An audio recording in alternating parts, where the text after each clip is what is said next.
This is the Bears Barroom Radio Network. Parental discretion is advised. Hey, you're listening to Waddle and Sylvie. No, you're not. Yeah, you are. This isn't our show. This is Shy Fans in the Stand. You don't know the power of the dark side. I guess you don't know Glicky Sunshine. I'm happy as a clam. Shy Fans in the Stands. With Joe. Who? Joey Two Scopes? Greg Bragg. You. Worldwide show for the fans. Shy Fans in the Stands. Two guys in the seats. Scooping sports for Chicago. I don't know what to say. I'm just a fan trying to talk sports. Boom. I'm happy as a clam. Greg Bragg. You Worldwide show for the fans. Quit bragging me. By the fans. Two guys in the seats. Scooping sports for Chicago land. It's irrelevant, awkward elephant in a room apart, drop all the half and hell of it. The type of change a kid, bringing smiles from Bourbonnais. Bragg's ruin plays. No video for you. They say, biggity bounce on Twitter for reasons unknown. Mitt Rom's nephew laying gold bars of stone. With this part of two scoops, they come together for sure. Here's the ringy ding ding, Tuesday secure. Locked up, not locked down against every single week. Talking all Chicago sports with two guys in the seats. Not portraying analysts, it's just fans with the question. Hitting highs and lows with the shiny perspective. The fire, the passion, listeners, you're in good hands. Cause Ballroom, Shy Fans in the Stands. Shy Fans in the Stands. That's beautiful. I'm happy as a clam. With Joe Mandel absolutely. and Greg Bragg. Worldwide show for the fans. Worldwide. I'm an old football connoisseur. Shy Fans in the Stands. Look, I don't know what to say. I'm just a fan trying to talk sports. Neither team deserved to win that game yesterday. Worldwide. These seem like predictable run plays. This is Waddle and Sylvie, and you're listening to Shy Fans in the Stand. Run, pass, run, pass. Shy Fans in the Shy Fans in the Stands. And now we're coming to find out that Eddie Pinheiro wasn't even asked what side of the hash he wants the ball placed at.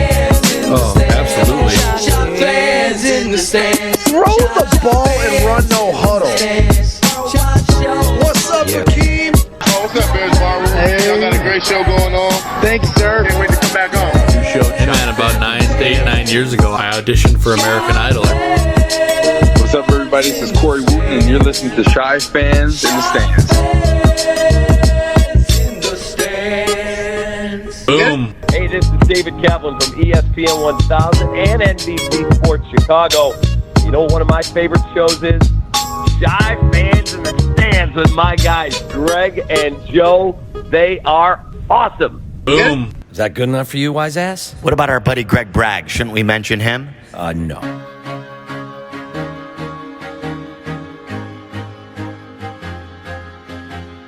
Among the latest positive cases, 2 Chicago White Sox players. It comes just 3 days after the start of summer camp. CBS 2's Luke Stuckmeyer joins us with an update. Luke. Dave, the 2 White Sox players have asked to remain anonymous at this point. They tested positive during the intake process as players were arriving at the ballpark last week. So they have not been around the other White Sox players up to this point. And both players were not showing any symptoms or signs of COVID-19 when they tested positive. Now, the rest of the White Sox continued workouts at Guaranteed Rate Field on Sunday afternoon, and Major League Baseball ran more than 3,100 tests over the last week. The 2 anonymous White Sox are the first players from either Chicago team to test positive for the coronavirus. Back to our breaking news here on SportsCenter. The NFL is cutting the preseason in half. ESPN's Kevin Seifert is reporting that the league has canceled weeks 1 and 4 of its original preseason schedule. Most players will still report to training camp on July 28th, but the first preseason games won't be played until August 20th. There will be 1 home and 1 away game on the schedule for each team. Patrick Mahomes is getting a raise, and it is a record breaker. The NFL star has signed a mega contract extension with the Kansas City Chiefs, and according to ESPN's NFL expert Adam Schefter, it's not only the largest in NFL history, but also the largest in sports history. This is incredible. So it seems like the perfect reward for leading the Chiefs to their first Super Bowl win in 50 years back in February. So let's take a look at the numbers. Mahomes had 2 years left on his original contract, and this one is a 10-year extension.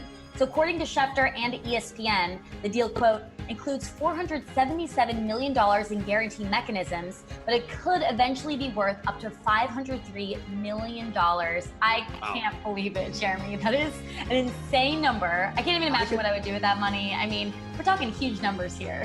Hi-ho, Kermit the Frog here, and this is a mystery box. You see, if anybody can guess from the clues I give what is in this box, then they can keep what is in the box. Is it $100 billion? So, it's been 24 hours. Got my money? Oh, you know what? Just give me till next Friday. I'll have it for you. Oh, that's funny. I could have sworn I said have it today. Yeah, I don't have it. Sorry.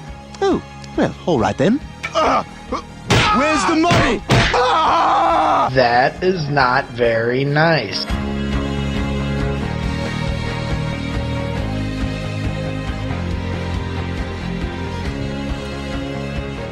And what's up, everybody? Welcome to Shy Fans in the Stands. I am one of your hosts, Joey Two Scoops, also known as Joe Mandel. And joining me, as always, are my other fans and brothers in the stands. I'm talking about Greg Braggs Jr. and Fat Mike. Greg, what's going on, my brother?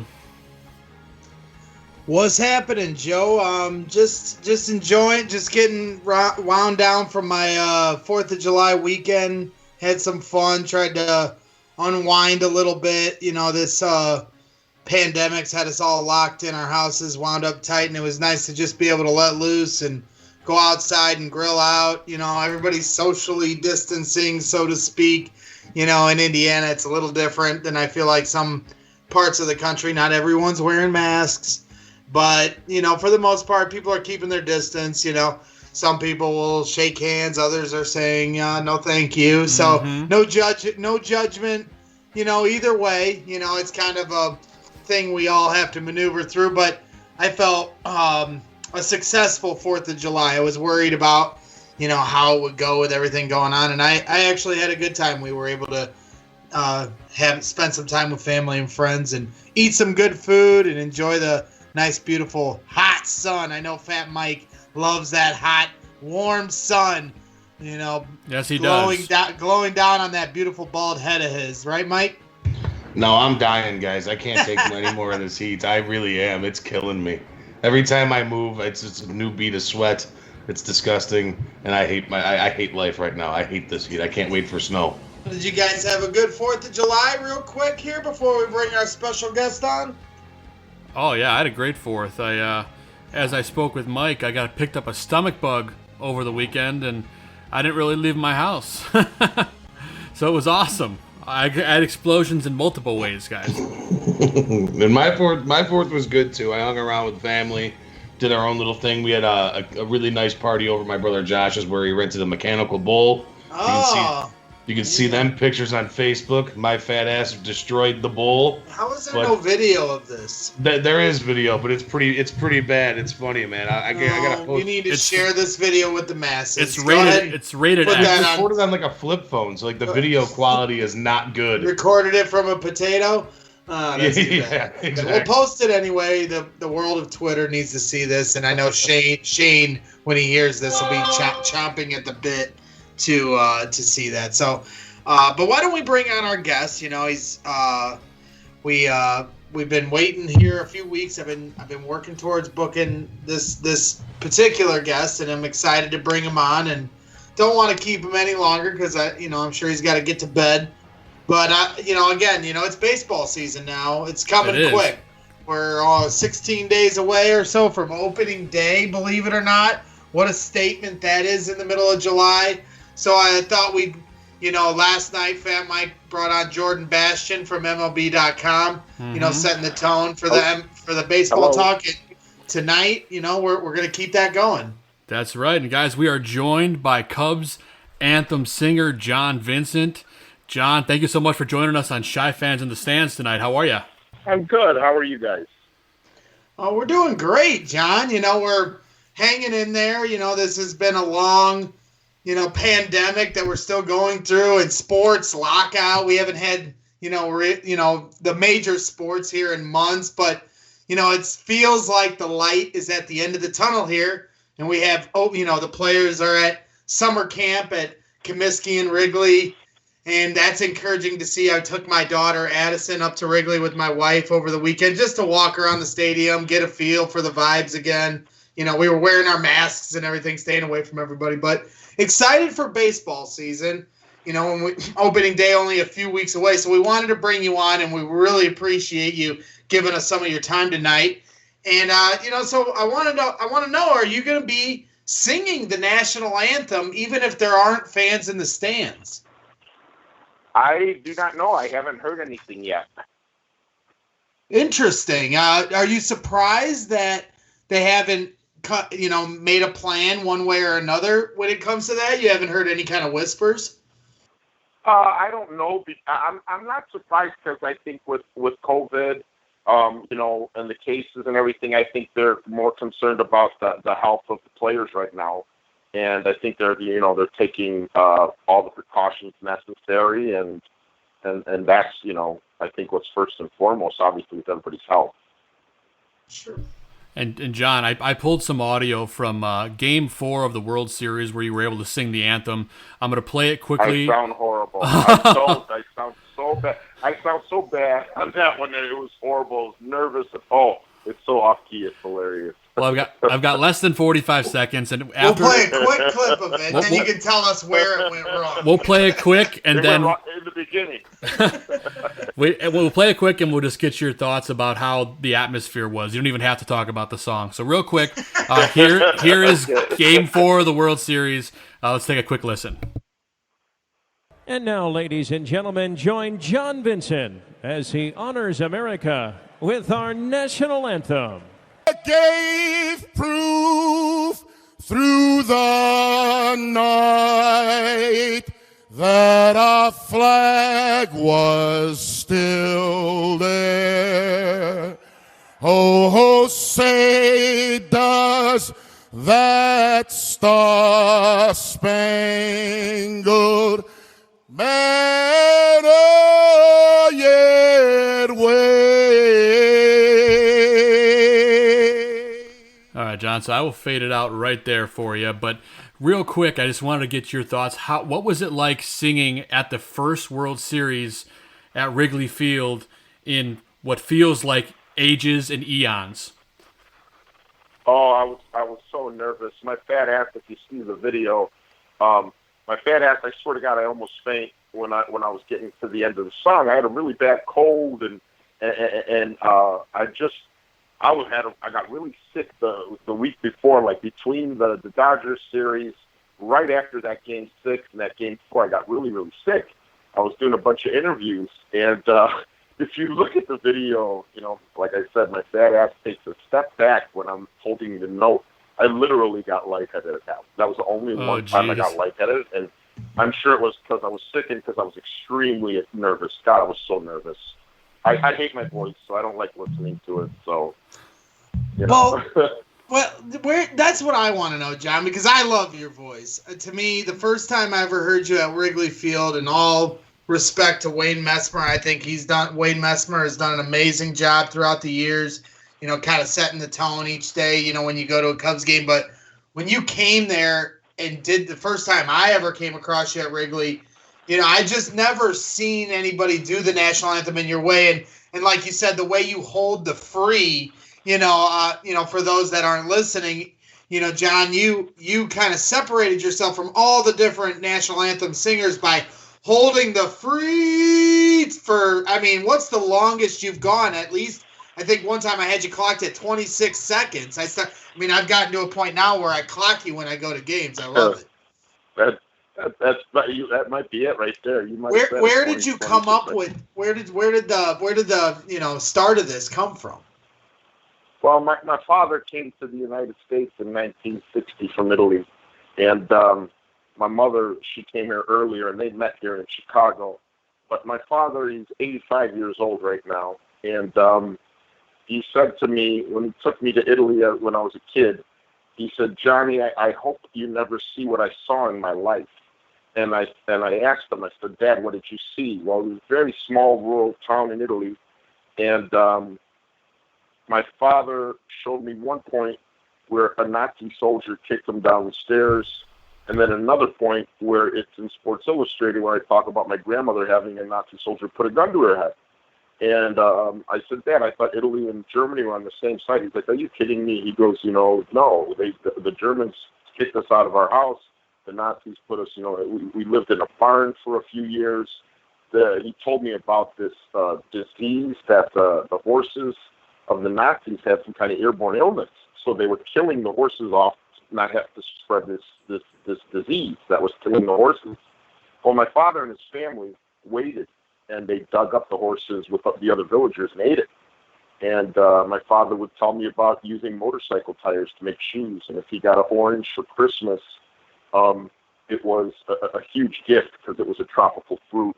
And he goes, "I hope you never experience going to bed at night hungry and all this stuff and everything else." And I hold free because, I don't want to get really deep really fast, but I suffer from depression, anxiety, and obsessive compulsive disorder, and I just want to see people happy, man. I was bullied tremendously when I was a kid. It made me into an angry guy. I grew 8 inches junior to senior year, and then I just turned out to be an angry person because I was abused and picked on, and you felt like, going to school every day, being afraid to go to school, because as soon as I didn't want to fight, they knew, hey, we're keep picking on them. And it stuck with me for a long time. So now I go to school, speak for free about bullying and the effects it has on people. And free is just love, man. I just want people to be happy. I want everybody to be happy. At the end of the day, I know it's not possible, but I just want everybody to be happy because I know how it is to not feel well. I know how it is to attempt suicide. I know how, I tried that in 2018, doing ketamine treatments and other things, and we struggle. And the only thing that matters in life is empathy. If we can put ourselves in another's shoes and try to see the world from their eyes, this world would be such a better place. 100%. That's powerful words. And honestly, John, that was half of the reason we wanted to bring you on tonight. There was a lot of different things. You have a new podcast, and obviously you sing for the Cubs. But that is something that struck a chord with me personally, is seeing how outspoken you are about your own personal depression, battles with depression and anxiety, and, having, gone through the battle of, a suicide attempt, as you said, in 2018, really struck a nerve with me personally. I can be open with it as well. I grew up battling depression. I still battle it to this day. And I'm kind of in the same vein as you. I think everybody has a certain percentage of, it's just a matter of some people more than others. And I've learned to deal with it kind of in the way that you do. I try to share my positivity with others. It makes me feel better. So I appreciate how outspoken you are about it to try to help other kids or people. It's not just kids that go through this. It's, grown adults too. Like you said, I just had a family member recently just take his life, and no one would have ever thought he was the type. So sorry. Yeah, and I think this is something, I appreciate that. I think this is something that is affected by every family. So it is really good work you're doing. What would be a message that you could send to some of the listeners that are going through tough times right now with this pandemic and financial troubles? You are so great about, spreading inspirational thoughts. If you could give them a message to the ones tuning in right now that are going through tough times. All I know is that through the, even through the hardest times, the best times, whatever, we have to stay present. We have to stay in the present moment, because if we don't, it just causes more anxiety. If we live in the future, we live with worry. If we live in the past, we live with, regret or depression. If we live presently And we try to, even if it's uncomfortable at times, you have to live in the present. You have to, because you can't do anything outside of the now. Like one of my favorite books is The Power of Now by Eckhart Tolle. And, my girlfriend turned me onto it. She said, hey, this guy wrote this book. So I listened to the audio of it. I loved it. I saw him on Super Soul Sunday with Oprah Winfrey. She had him on there. And just the way he explained, Coach Dickey used to tell me, yesterday's history, tomorrow's a mystery, today's a gift. That's why they call it the present. And that's the same as he's saying in this book, but he divulges so deeply into it about if there is no other time but right now. And one of my favorite ways of looking at that is I love Rocky III and I love Apollo Creed. And when Apollo tells Rocky, there is no tomorrow, there is no tomorrow. It's always today. It's always today. And I've met so many people that have that positive mentality. And I want to share that perspective with everyone. And Joe Maddon obviously is the first guest on there. I have a lineup of some other great guests coming on. And I just want to hear good news, positivity, and trying to make people smile. I from the age of about 13 or 14 till the age of 40, the person I hated the most in my life, or 45, let's be real, because from 15 to 45, right around there, it's a good 30 years, I hated myself more than anybody. I would wake up and I'd look in the mirror and I wouldn't recognize who was in the mirror. I felt like I didn't belong in my skin. I felt despair many times, and I just did not like me. And I know, suffering from mental illness, I have a chemical imbalance. That's fine. It is what it is. But I know the bullying definitely, added fuel to the fire, and that really affected me. And that's why I go to schools, and I shall go to school anywhere for free and talk about bullying and how it affects us. Because what happens in our childhood affects us the rest of our lives. That's when we learn. Sure. And, it sticks with us.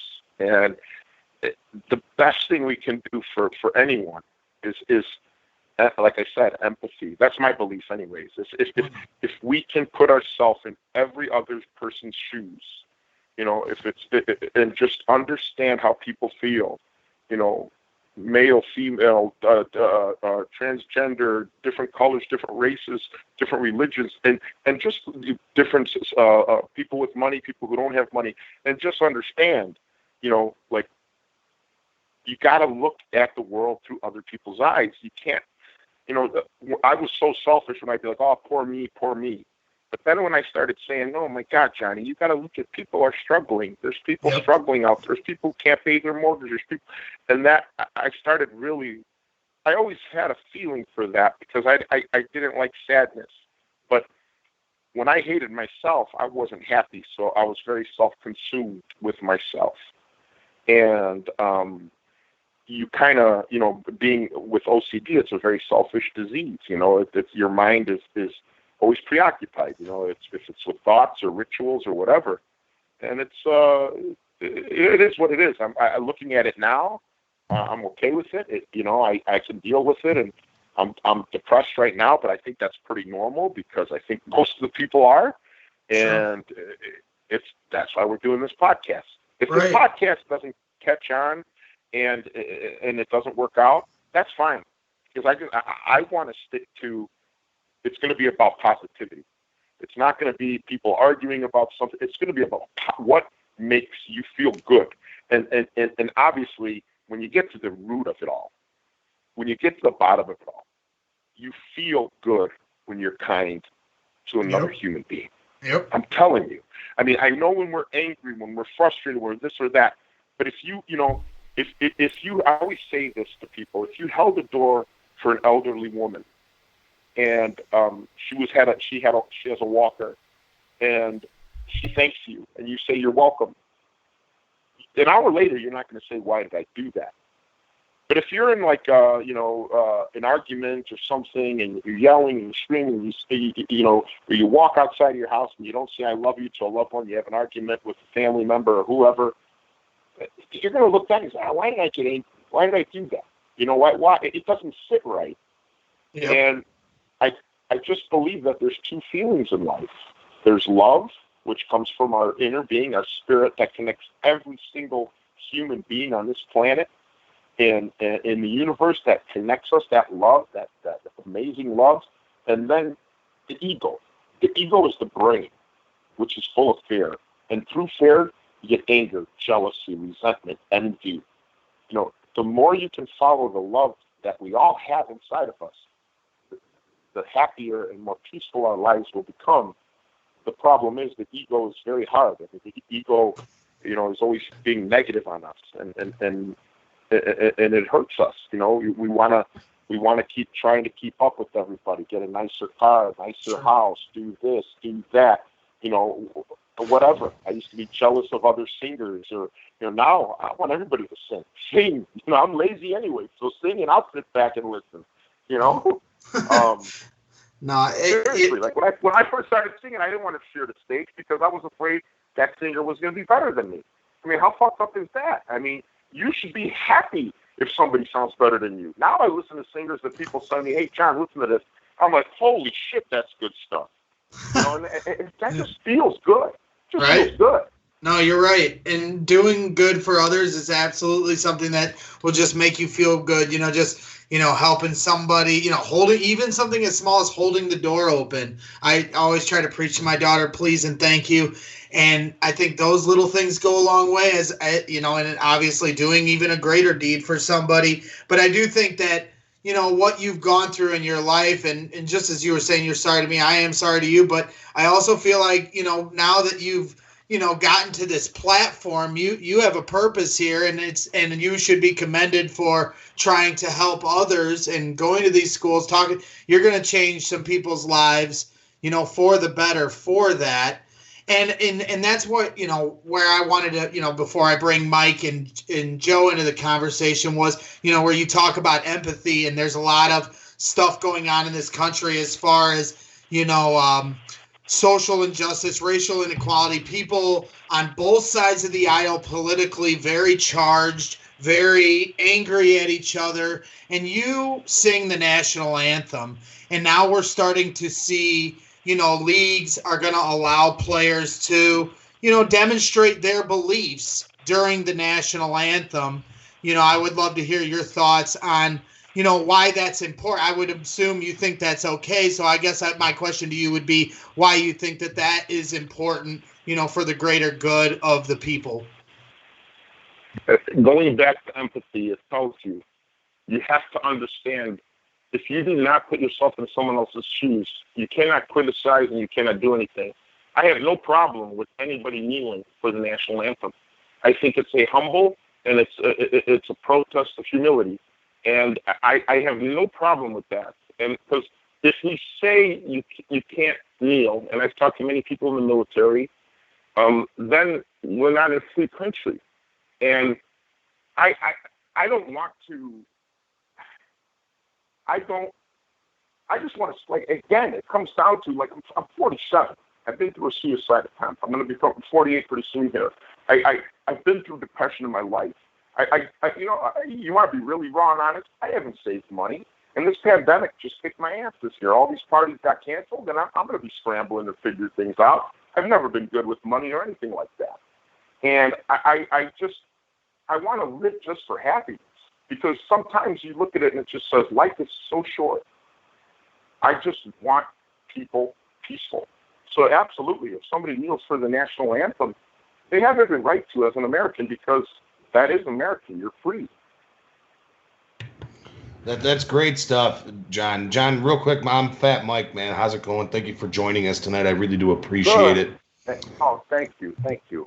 Your story is absolutely amazing, John. It truly is. Everything that you've done and everything that you've had to overcome to accomplish all you have today, it's inspiring and it's very amazing. And I love hearing everything that has to come with it. But John, tell us a little bit how it all happened. How did it come to you being the guy singing the national anthem at the Cubs games? How did it start? It was one of the Cubs coaches, Larry Rothschild, back in the day, would come into Ditka's, and they heard me sing, and they said, hey, would you want to come sing the anthem? And I've been lucky enough to sing it for the Cubs, the Sox, and, Mr. Reinsdorf, amazing owner, and Mr. Ricketts, an amazing owner. And, I've sang it for the Bears, the Packers, down at Duke when Duke played North Carolina, at Duke, and different places. And it's an amazing experience to do it at the World Series. My two favorite national anthems of all time, nobody can come close to Whitney Houston in the Super Bowl, Buffalo Bills, New York Giants. I was in college at the time, and I remember being at a Super Bowl party, and she sang in our jaws. We were 20, 21-year-old kids, and we're just like, holy shit, Whitney killed it. I mean, Whitney killed it. And then Marvin Gaye at the All-Star game. Only Marvin Gaye could sing it the way he sang it, and it was just beautiful, and just with just that soul and that feeling. So I was started to sing the music. I sing Sinatra and all different other stuff like that, and then the anthem was just something I would do here and there and everything else. And I just, like I said, to be able to sing for the Cubs and have that chance, I was very lucky. So, and you're a big Sinatra guy, like you just said. I've heard you sing Sinatra a ton of times. I'm watching YouTube clips and stuff like that. How did you get along the lines of singing that old school Rat Pack type of music, singing Dean and Frank? My friends, my mom and dad being born in Italy, never really listened to Sinatra. They listened to, Italian music. And I mean, when I say Italian music, it's like, Pavarotti, and then they had Albano and, these different singers that I remember growing up. My mom and dad would have these songs playing all in Italian. And I got into Sinatra in college, and one of my friends got us to see Sinatra at the United Center. And I want to say it was either 1992 or 1993. And that's when I fell in love with Frank Sinatra's music. Yeah, so Sinatra's the man. I love Sinatra. I had him playing at my wedding. I think I developed my love for Sinatra from the movies first. Like, it was in almost every movie I ever loved. Then I realized, this is who sings all these songs. And then, I think I learned everything from movies as a kid because I watched too many as a kid. Yeah. But yes. I actually do about 26 different voices from Sinatra, Dean Martin, Louis Armstrong, Johnny Cash, Elvis, Otis Redding, Neil Diamond, Michael Bublé, Ray Charles, Al Green. Yeah, I do about 26 different. I'm trying to name them all. And Sinatra, I started with Sinatra, and then I added on Dino, and then I added on Louis Armstrong, and then it just kept adding on through the years. Garth Brooks, Kenny Rogers. So I do all these different voices, and I've had fun with it. I got very lucky. And, right now, looking back and looking at everything, I hope with singing and my music, I brought joy to people. And I think music comes from our soul, and it connects us all. And the biggest thing for me is just, like I said, I know it sounds corny, but if you're not putting a smile on somebody's face, or at least trying, I don't know. Oh, it's not corny, John. You're preaching to the choir at this show. We're the love and sunshine gang over here, buddy. Life is very short. It's so short. It goes by so quick. If you live to your 10 or 100, it goes by in the blink of an eye. And at some point, you say, "Man, I just want happiness for everybody." and that's what you say. That's what I said. It sounds corny, but I told you the biggest person I hated for 30 years was myself. And obviously, through like meditation and I do ketamine treatments and all these other things and stuff, and I talk to a therapist. You start realizing that the connection we have beats the illusion of this life. Yeah. And when I say the connection, everybody on this planet has 99.9% of the same DNA. 99.9%. We all, if you believe in God or don't, we all started in one spot. We all came from the same spot. So what that means, what that honestly means, that everybody on this planet is related. Everybody. everybody on this planet, if you followed it, all 75 billion people that have been on Earth since the beginning of time are related. Oh, I sure and think that right there is an amazing and beautiful thing. it is. Because if you think about that, and you think about the connections that we have, and that we all died, and that we all suffer, and it could connect you to one another and have love for your fellow human beings, that is the goal of life. Life is a test. And the way you pass the test is with love. Because if you don't have that, what is it?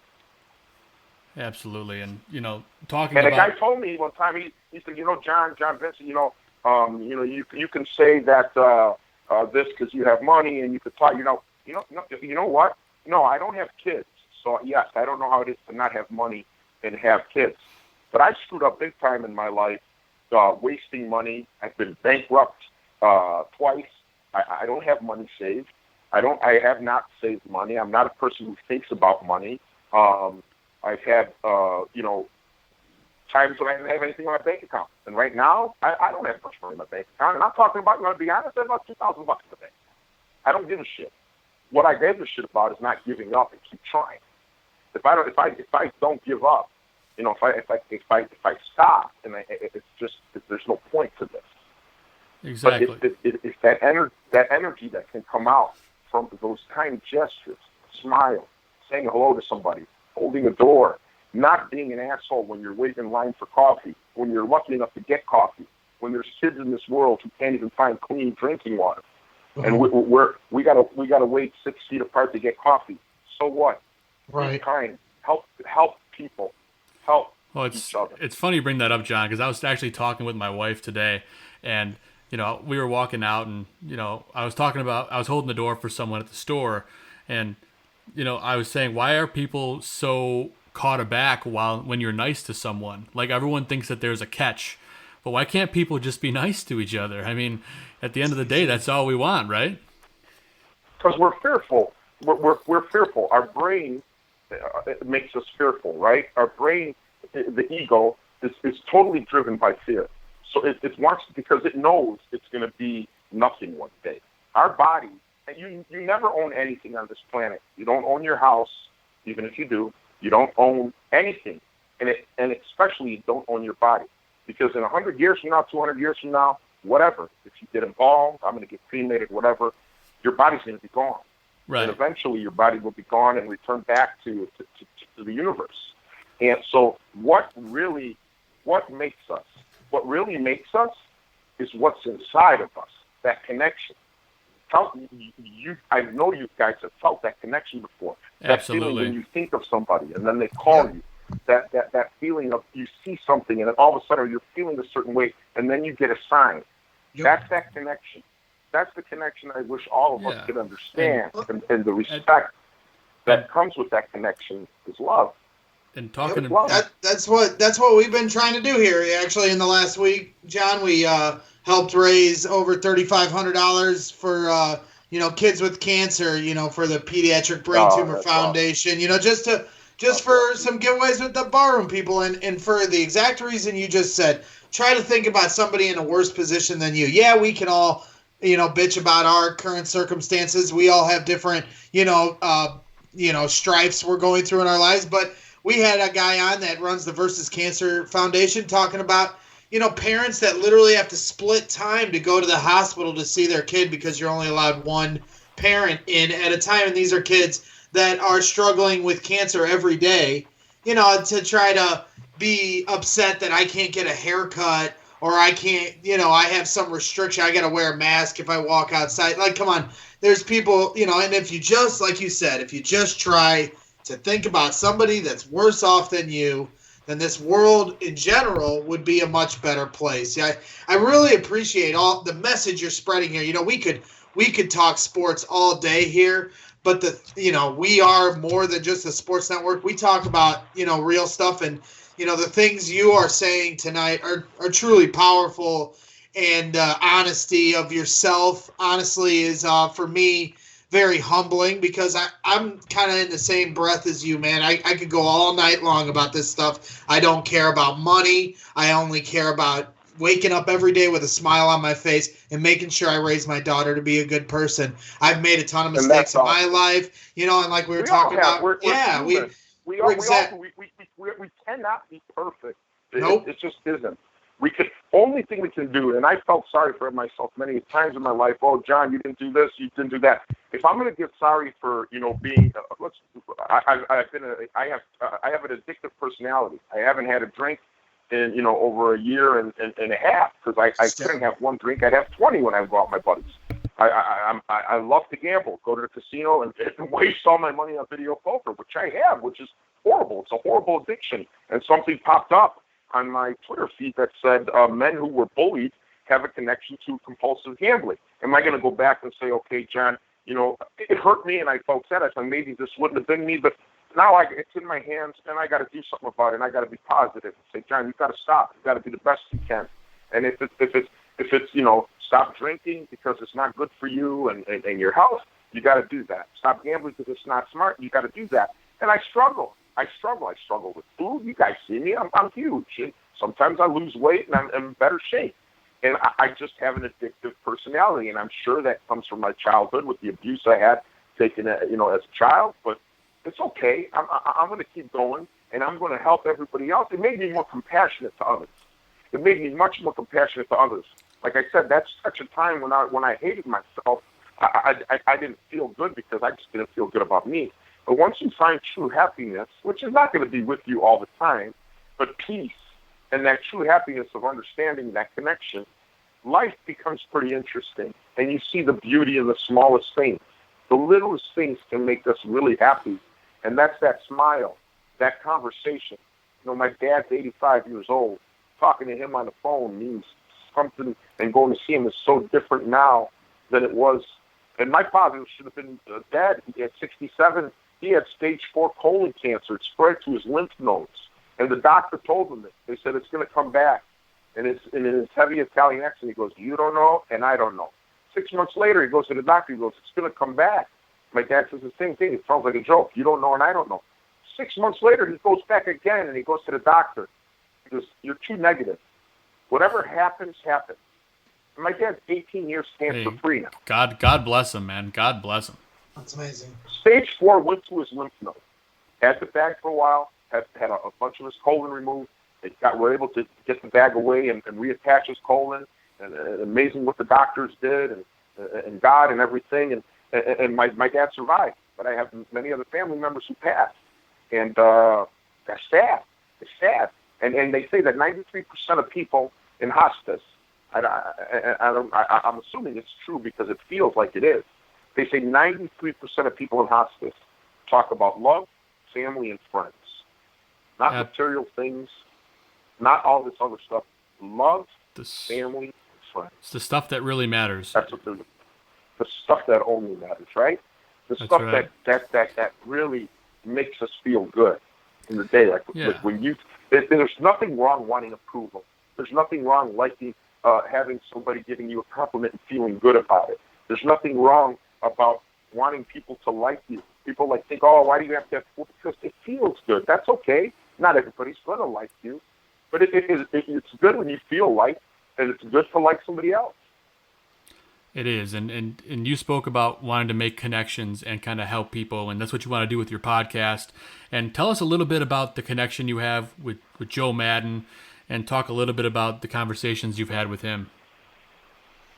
Joe taught me a lot of stuff. Joe's very, I call him Joe Cool. He's very meditative. He's very, it's just something, and when the podcast comes out, you'll see it. It's just something when you talk to Joe that calms you. And I was down at his house earlier in the year. I sang for an event, and I spent a few days with him and Jay, and he's just a very peaceful person, and a very peaceful and positive person. And that is so beautiful.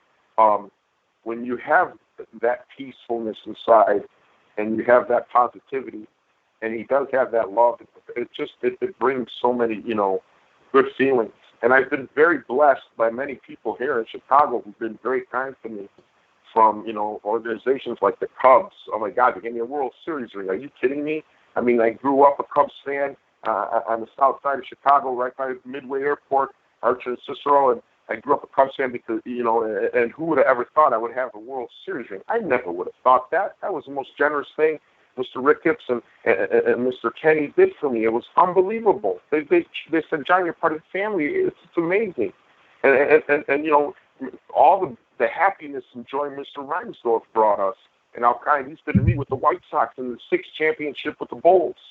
The Bears, working for Mike Ditka, meeting all the 85 players. The only player I didn't meet from the 85 team is Walter Payton. I'm friends with his son and his daughter. I've been on Fox 32. She had me on, Brittany, and they're awesome. But I wish I could have met Walter, because Coach says how amazing Walter Payton was, not only as a football player, the greatest football player he's ever seen, but as a human being, that he was happy and jovial and joking and just making people feel good.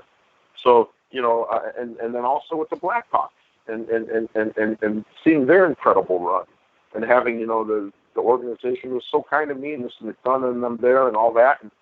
And it's a beautiful city. I'm born and raised. I lived a year away from Chicago when I played football in Germany back in my early 20s. But the rest of the time I've been here, and it's my hometown. It's born and raised. So you mentioned that Joe Maddon will be the first guest on your brand new podcast coming out. What is it, on the 16th here coming up? Yes, the 16th. So brand new podcast coming out. Why don't you tell our listeners a little bit about what they can expect? I know you've touched a little bit on, your first guest and a little bit about it, but tell our listeners a little bit about the show and where they can find it. It's going to be, we're getting it out. It's called What's Good with John Vincent. We're going to get it out on Facebook and Instagram Live and everything. It's a video and audio, so there's video to it. Nice. We have, I don't know what other platforms they are going to have it on, but I know they're planning different platforms and everything where you can hear it. And like I said, it's just, I want to hear what makes people happy. And I think, I sometimes hate that I'm not a person, we all talk about the weather because it's so surfacey, but I'm not a person who wants to talk about the weather. I want to see, when I'm in line at the grocery store or wherever, if that cashier is not smiling, I want to say hello. And if and then say, how are you? And sometimes they say, yeah, I'm just having a bad day. And then I say, well, what's going on? Everything okay? And they're like, sometimes they don't want to talk about it. Other times they open up to you. And that moment of just like, man, you're listening, right? Now you're listening.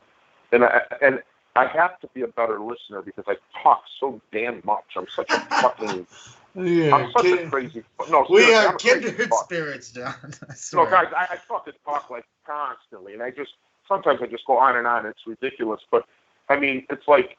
I need to be a better listener and really listen, and I'm trying to do that. And when I do that, and I really grasp that, man, I learn so much, and you get that connection between people, between friends, between all of us. John, Mike again, I got one quick one for you because I know what it's like. I've played a bunch of shows, none along the spectrum of the crowds that you've seen and played that have sing in front of. But quick question. Where's the craziest place you've played or you sing your songs? The craziest. Well, one of the most incredible experiences I had was I was doing an event for Coach Ditka's Gridiron Greats years ago, and there's video of this on YouTube where I did my Sinatra set and some others, and the act after me was somebody very, very famous. And the people at the party were like, okay, make sure you don't bother him, just kind of do your thing and this and that. And I'm like, okay, I won't bother him. This is people just saying that just to be like, just make sure you're off the stage and this and that. Well, this gentleman walks in through the middle of the room, and it was in South Beach in this big, huge hall that we're singing in this ballroom. And he sits right down next to Coach Ditka. And I walk off the stage, and he goes, holy cow, why aren't you famous? And he goes, who are you? And I go, I'm John Vincent. Who are you? And he looks at me, and I go, I know you're Jamie Foxx. And I pick him up, and I give him this big hug and kiss. And he goes, "You got to come sing Blame It on the Alcohol with me." So I'm in fucking awe. It's Jamie fucking Foxx. He might be the most talented performer right now. Between you talk about Sinatra acting, his acting, obviously his role in Ray. He's another guy. He just brings an energy, and you smile when you see him. And he went up on stage. He was so kind of bring me up there with him. Like why? Nobody gave a shit that I was up there. If you see the videos, like nobody gives a shit. They're following Jamie, but what does he do? He keeps coming up to me to put me on camera. And things like that hit me, and I'm like, wow, that's really cool. Lady Gaga tweeting about the national anthem in the World Series. I sucked when I sang that anthem. I did not sound good. I was so off key. I didn't sound good. But she tweeted, "John Vincent, wow, amazing." She didn't have to do that. She just did that to be nice to me. Because I'm telling you, I didn't sound good, but she just did it to be nice to me. And things like that, shit, those are the things that fucking hit you. Like, holy shit, man. Right. Jamie Foxx didn't have to give me the time of day. It's Jamie Foxx. I'm nobody. And this guy was so kind. Well, Lady Gaga didn't have, and same thing, nothing that she did. Did you hear about Jamie Foxx's latest role? He's going to play Iron Mike Tyson, and I heard he's bulking up, and he looks like Iron Mike in some of these pictures.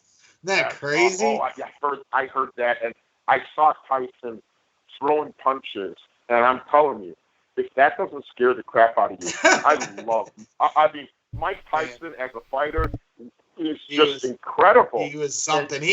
He had the whole. Everyone stopped what they were doing when Mike Tyson, when he was in his prime, he was just one of those people where you stopped what you were doing to watch. Have you seen the video of him at 54 throwing punches? Yeah, it's unbelievable. It's unbelievable. He looks amazing. You couldn't pay me to take a rip.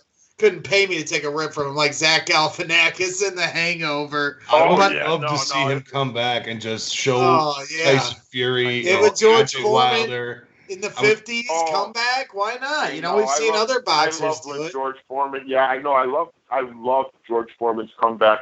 I remember that. That was so great. I loved it. He was 40-some years old. Imagine if Tyson did it at 50-something and just looking. I mean, his body looks amazing. I'm like, holy cow. When I saw that video, my buddy said to me, he goes, "Johnny, did you see Tyson throwing punches?" I'm like, no. Then I saw it. I was like, holy shit. And, I mean, that's just... Well, John, we've had Wow. some really great comments in the chat. One in particular from our guy, Harp4803, a loyal listener. He said, "This was really unexpected how this show went, but I'm really glad it did go the way it went." So, and there was a lot of sentiment like that in the chat, so I just wanted to send that message along to you. And a question from the chat came from Lady Bear, and you mentioned, the craziest, event that you were at was with Jamie Foxx. But what is the event that you've never done that you want to do? The event that I never did that I want to do. You guys something. You know what? I would like to sing with an orchestra at Red Rock. Okay.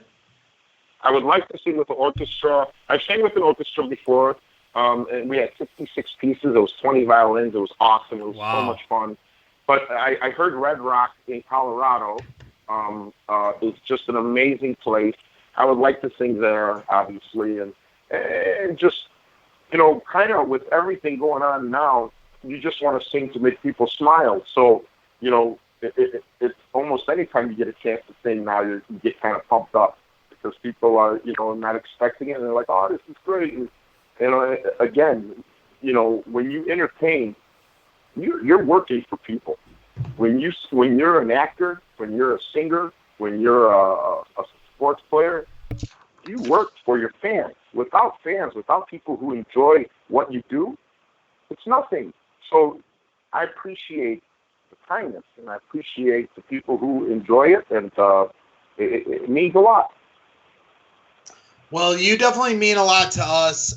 You wanted to know, if you make an impact on people, if you make them happy. I can tell you every time I hear you sing the national anthem, I get my phone out, get my camera out, because I love it. I truly love the way you do the national anthem. I want the Chicago Bears to give you a call and have you do a game. Next time they're in the playoffs, I think you should be out there. No disrespect to anybody else that does the anthems in the city or abroad. I just love your particular style, and I know you definitely make people happy in that way, and also with all the work you're doing around the city, from going to these schools and just these little gestures of all these videos I'm seeing of you in the city of Chicago during this pandemic, where everybody's locked in their house, and you're going out and sharing your voice with people.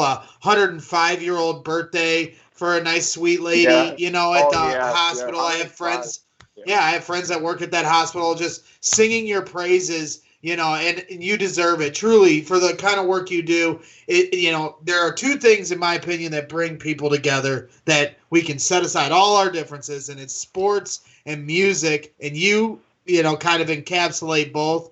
So your role in all of this is important, and I want to thank you for all the time that you've given us tonight. I know we ran a little over, but I felt the conversation was so powerful. I didn't want to take away any of your steam, and really looking forward to your upcoming podcast. And if it's anything like some of the inspirational words you've given us today, that it's going to take off. It's going to be a home run, brother, and you'll have our full support here at Shy Fans in the Stands and the Barroom Network. Oh, thank you very much. And everybody listening tonight, I hope that, they enjoyed this, and I hope, appreciate the kindness, and I hope everybody, is getting through this and we see better days ahead, because it's a beautiful thing. Just, be there for each other, and just like I said, one day at a time, and to do one act of kindness a day. We need it now more than ever. That's right. And hopefully we're hearing your beautiful voice Friday, July 24th at Wrigley Field. Hopefully they can figure out, getting you in and having the national anthem song, and bringing a sense of normalcy back to our country that is sorely needed. And I think sports can play a big role in that, even if there are obviously bigger issues, going on in the world and with people in general. I do think sports can help in this whole situation. So, again, really appreciate your time, and I look forward to the day that I can meet you in person and shake your hand after this conversation we've had. Truly, John, I feel like we're kindred spirits on a different level here, and you really, some of the things you said really, truly hit home with me too. So, and I know they did with Joe and Mike. So, Joe, Mike, do you guys got anything to say before we officially sign off with John here? I got one more quick one, John, and it's only because I know how tight the community is with the Rat Pack old singing guys and all those guys like that. Do you by any chance know a man named August Doozer? He's an older gentleman. He's in his 60s. He goes around town here in Chicago, the Chicagoland area, and does a bunch of Frank Sinatra shows for the old folks' homes, for the mentally challenged homes and stuff like that. He's a hell of a guy. I was just wondering if you knew who he was. The name sounds August, and last name? Doozer, like a doozy. It's what a doozy. August Doozer. I think I heard his name before, but I'm definitely going to look it up because I'm not sure. And I love hearing other people sing it like that. When that kid did it on America's Got Talent, it's showing like somebody in their 20s, Sal, whatever his last name. A lot of people think we're the same person a lot of times because we have the same look, but he's 20 years my junior. I love hearing other singers, and it's just hearing that. It's just great because it keeps it going. And back in the day with Frank, Sammy, and Dean, that was just fun.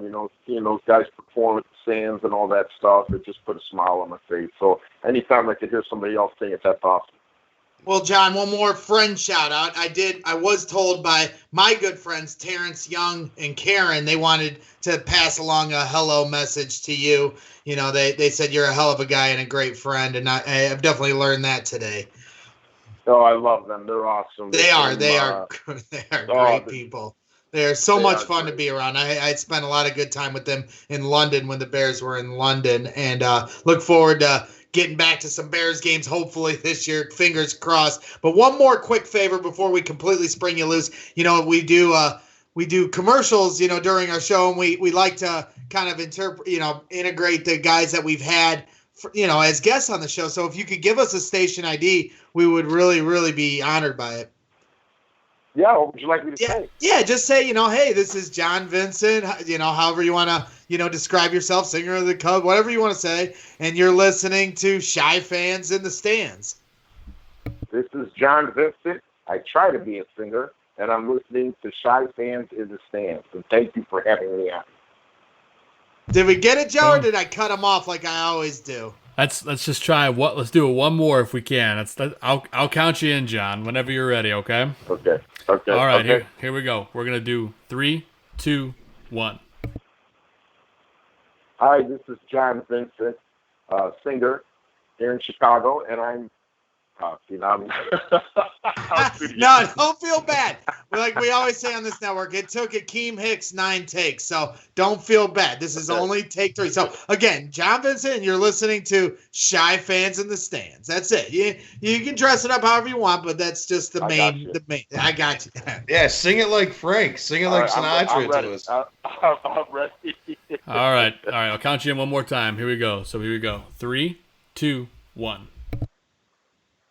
Hi, this is John Vincent, and you're listening to Shy Fans in the Stands. Money.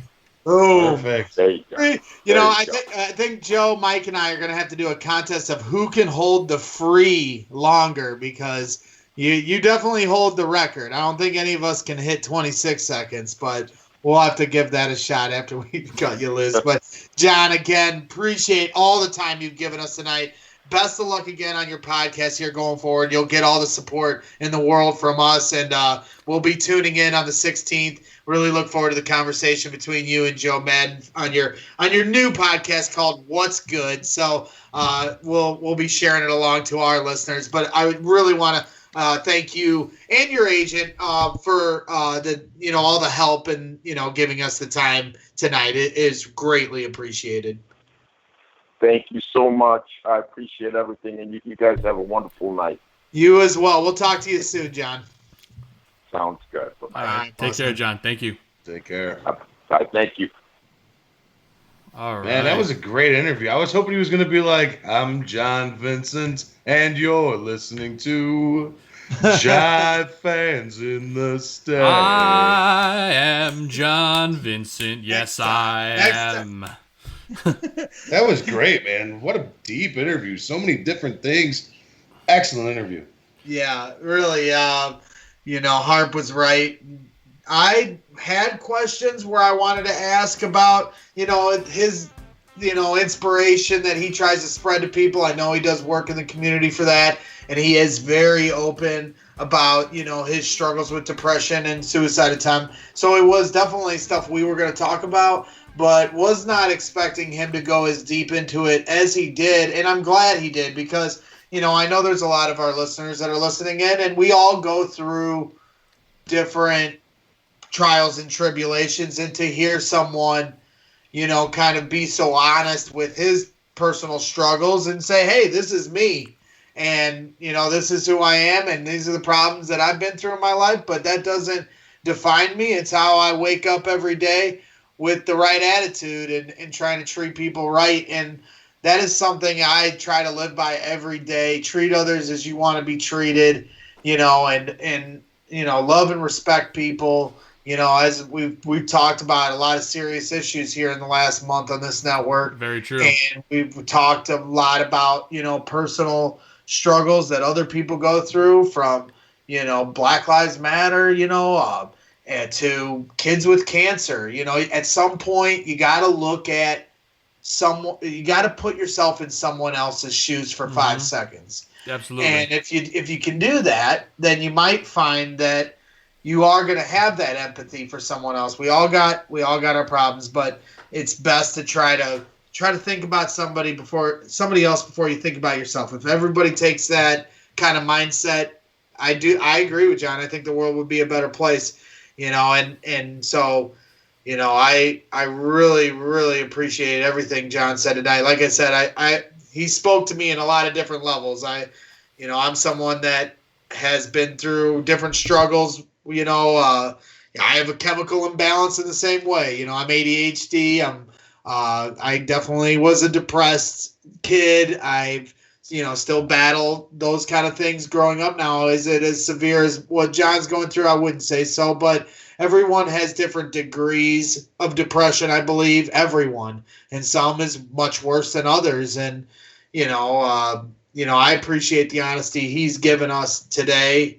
And, that's where I am. I'm just someone that tries to push that positivity to other people because it makes me feel better, so the better I can do for others, the better I'm going to feel about myself. And so I appreciate the words that John had tonight. It just honestly was flooring, and it was cool. Like I said, I don't know how many people are like me in the way they're like, I want to collect, I want to save money. I want to, give Addison the best life I possibly can, but I don't want money to define me. I don't want to, chase my whole life chasing money. I almost died in a car crash a couple years ago. All that time and effort and energy wasted on worrying about what I'm going to be in life. Well, if I had died in that car crash, you really wouldn't have amounted to anything. So live every day to its fullest. Yes, you should plan for your future, but live in the present. And I just, like I said, it was like listening to kindred spirits today. So really glad we were able to bring John on. And he was again, awesome. Yeah, make sure you're looking out for his upcoming podcast, the What's Good podcast, with his first guest, July 16th, Joe Maddon, former manager of the Chicago Cubs and current manager of the Anaheim Angels. The Los Angeles Angels of Anaheim. I will not call them that. I know it's a mouthful. I almost got it wrong, Greg. In fact, I'm impressed. I forgot that it was all of that. Poor Mike Trout. Out there in forgotten land. The Angels were good for a minute, but it's been a few. They have no pitching. It's been. I was gonna say I couldn't name you one player besides Mike Trout on that team. Although, didn't they get Ryan Zimmer? Did they get Ryan Zimmerman in the offseason? Oh no, who did they get from the Nationals? I know they got Rendon. That's right, Rendon. They got Rendon. All these transactions. It's hard to get. It's like not get acclimated with all these new rosters now that opening day is like 2 weeks away, guys. Maybe. Knock on wood. Hey, maybe. Stay positive. Stay positive. They're going to play. They ain't out here practicing for nothing. And, hey, if soccer's out there playing and their leagues are going through, Real Madrid won a championship, right? We need to get our sports on track. Yes, there are a lot of things going on. Yes, we got to figure out how we're going to get kids in schools and people back to work. Yes, I understand all that stuff. All the above. We can also walk and chew gum at the same time, and these billion-dollar organizations should be able to figure out how to get through these seasons. Are you going to lose some players? Yeah, but I expect these seasons to be played through. That's my expectation, and maybe I'm getting ready to let myself down here coming forward, but to me, there's no reason why they can't do this properly through testing and consistency, a protocol and consistency to that protocol. You've heard Chris Bryant, last night they were talking about it with Jordan Bastian, Fat Mike and Joe were, about some of the different players, and they're, they're just worried about how this is going to go down. And you can't blame a guy like Chris Bryant for saying, hey, I was tested once a week ago and I've only been tested once since. It's got to be more consistent than that. I've got a pregnant wife at home, and I don't know if I should play. And there's a lot of players that feel the same way. And, when you hear that from the best player on your team or one of the best players on your team, it should put your ears up. Like, hey, Chris Bryant doesn't have to play this year. He's almost got more to lose playing than not playing, especially when you put it into the balance that his wife just had a kid. And you don't want to, upset any of that going on at home. So you don't blame these guys for being worried, but the leagues and the teams need to get the protocols down and make them consistent every day. And if anybody's coming in, I mean, I don't know. Seems simple to me. Like I said, soccer's doing it, wrestling's doing it, NASCAR's doing it, all these other sports are doing it, and I understand it's we got baseball, football, and basketball are contact sports, so it's a little different, but soccer's a contact sport, okay? So, I know they're separated sometime, but not all. It's a contact sport. Mike, you got a objection to that, sir? I see you cocking your head over there. You got that Jay Cutler twitch. It's a contact sport. I know the soccer players are floppers, and they get the tiniest little touch, and they act like they've been shot, and they like fall over like a sniper's on the roof. But it is a contact sport. Feel the LeBron James is flopping all around. Yes, LeBron. Yes, exactly. So that sucked. Yeah, it does suck. It does. Well, I'm holding my breath. I was up at Wrigley, over the weekend for the first day of summer camp at Wrigley Field. I took my wife and my daughter Addison up there just to get out of the house and, take in the Wrigley Field vibes one damn time this summer. So we went up there on the 3rd of July, and players were coming in. We just missed Lester, the last player to arrive. Coming into summer camp, I don't know if he was sending David Ross a message like, "Hey, I'm last one in," or something. No, I'm kidding. But they got their practice in. I was gonna hang around for BP batting practice, but they postponed it till like 3:00, so I couldn't stay around long enough. I was gonna try to get some fun video of that. If balls were leaving the yard. But I gotta tell you, Friday, July 24th, the Cubs play at 1:00. I might have to work. But I also might have to just call off and drive up to Wrigley and stand on Waveland and wait for a Javi bomb. I don't know about you guys, Mike. What do you think? Yeah, I'll be up there. We can sit on there. You and I were already talking about it. Maybe hopefully they have the big TV on the outside of the stadium. And if not, then we'll go bar hopping. I'd be surprised if they turn on the big screen that's in what's the park? What do they call that park? Where the brick house is, and they made all the new. Right. I should know this. I'm the Cub fan, and so is Mike. So Mike should know this too. But regardless, I don't think they're gonna put the game on the big screen because to me that'll just attract more people to come that aren't going to cooperate with social distancing and masking rules. Because that was the other thing that surprised me. Like being from Indiana, I understand that we're kind of in a different world than what Chicago's going through. So. When I went to Chicago, I was expecting the ratio of mask to no mask to be much higher of people wearing masks. Like in Indiana, it's like 20%, and I'm being generous, giving 20% of people wearing masks around here. You'll see it, but it's few and far between. You'll go to grocery stores. Most people are not wearing masks in Northwest Indiana, and if there are, there's a few of them that are. Like 3, and they're the weird ones. But then you go to other stores like Costco or whatever, and it's mandatory you wear a mask. And then everyone's wearing masks except for there's like 2 people, but nobody says anything to them. But they're the weird ones. It's weird how that dichotomy in your mind is. But I'm wearing the mask. I got no problem wearing a mask. If they tell me I got to wear one, I'll wear one. But if they're telling me it's my choice. Then sometimes I'm not going to wear the mask because that's just what I'm used to in life. I don't know how else to explain it. So then we go to Wrigley, and we're driving up there, and we're talking about, Jenny and I, about, is this the right idea? How many people are going to be up there? You're going to run into somebody. Everybody's got, and all these normal thoughts I think anybody has, are going through your mind. And we go up there, and it's completely normal. Everybody's walking around like it's a normal, whatever day it was, Friday afternoon. Beautiful day out. Some people are jogging. Some people are walking around. You got a few ball hawks standing out, waiting for batting practice 4 hours from then. And, but the thing that surprised me the most was it was 50-50, masked and no mask. And I think it was split right down the middle, and I was shocked. I expected it to be more like 80 to 90% of people wearing masks.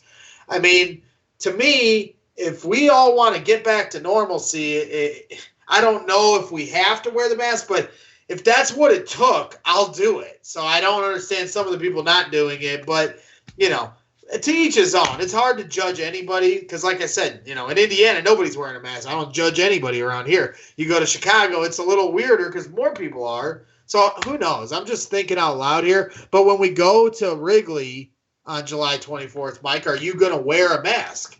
I'll bring one, because, I don't know who's going to want to wear one if they're going to be mandatory in the bars or whatever. Who knows?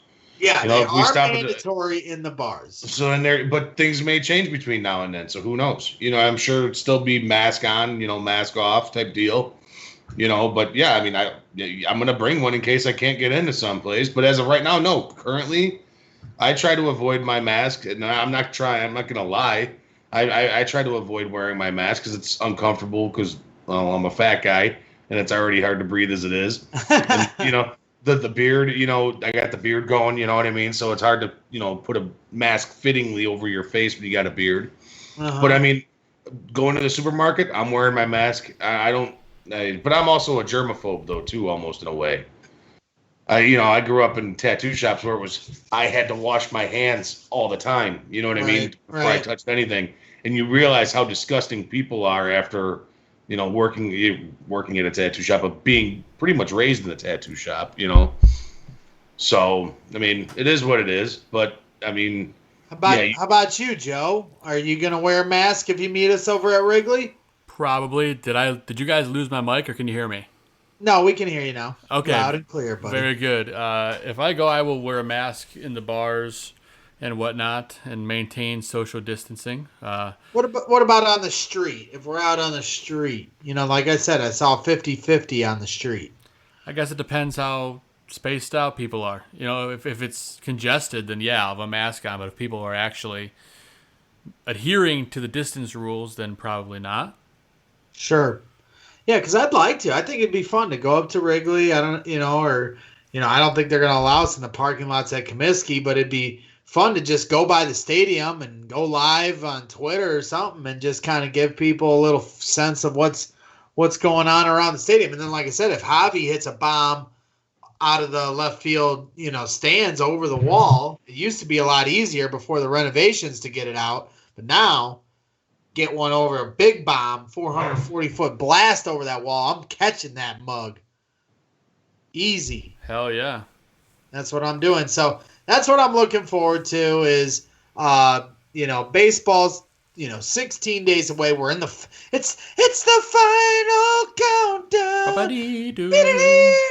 So I'm excited, really excited. And I don't care what anybody says about it not going to happen. It's going to happen. All right. It's like that Cubs World Series. It's going to happen. We're going to see an opening day. Now, whether or not we see an end of the season, that's going to be another story. But I'm only worried about opening day at this point. But before we move on to our, next segments and everything else we're going to lay out for you guys on the show, we're going to take a quick commercial break so we can, kind of readjust.